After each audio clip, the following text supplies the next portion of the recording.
आशिक़ रसूल आज भी मौजूद हैं, आशिक़ कुरान आज भी मौजूद हैं। अल्लाह जज़ाए खैर दे। हम अल्लाह के दरबार में शुक्र बजा लाते हैं।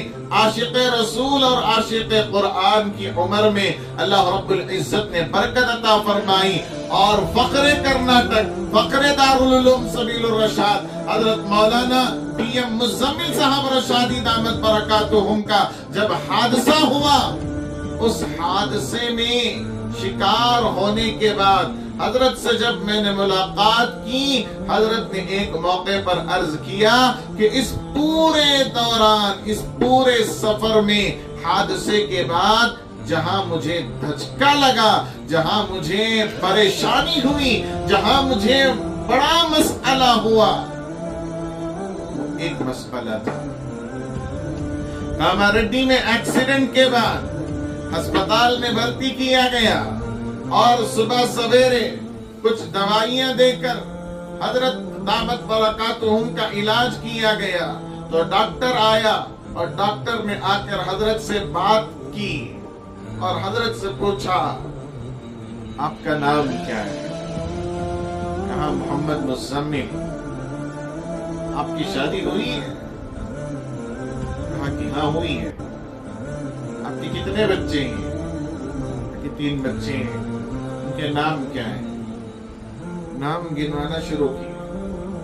तो लेकिन पूछा, हजरत ने कहा, मैंने पूछा कि डॉक्टर साहब आप ये सब क्यों पूछ रहे हैं? तो डॉक्टर ने कहा कि हजरत आपका जो हादसा हुआ है और जहां आपको चोट लगी है, ऐसे हादसात में, ऐसे वक्त में बहुत ज्यादा इम्कान होता है याददाश्त के चले जाने का। याददाश्त के चले जाने का बहुत ज्यादा इम्कान होता है। जैसे ही डॉक्टर ने यह जुमला कहा तो हजरत मौलाना PM मुज़म्मिल साहब रशादी दामत बरकातुहुम, अल्लाह हजरत की उम्र में बरकत अता फरमाए, कहते हैं मेरे दिमाग को एक सदमा पहुंचा और मेरी जुबान से फौरन निकला, अल्लाह मेरा कुरान,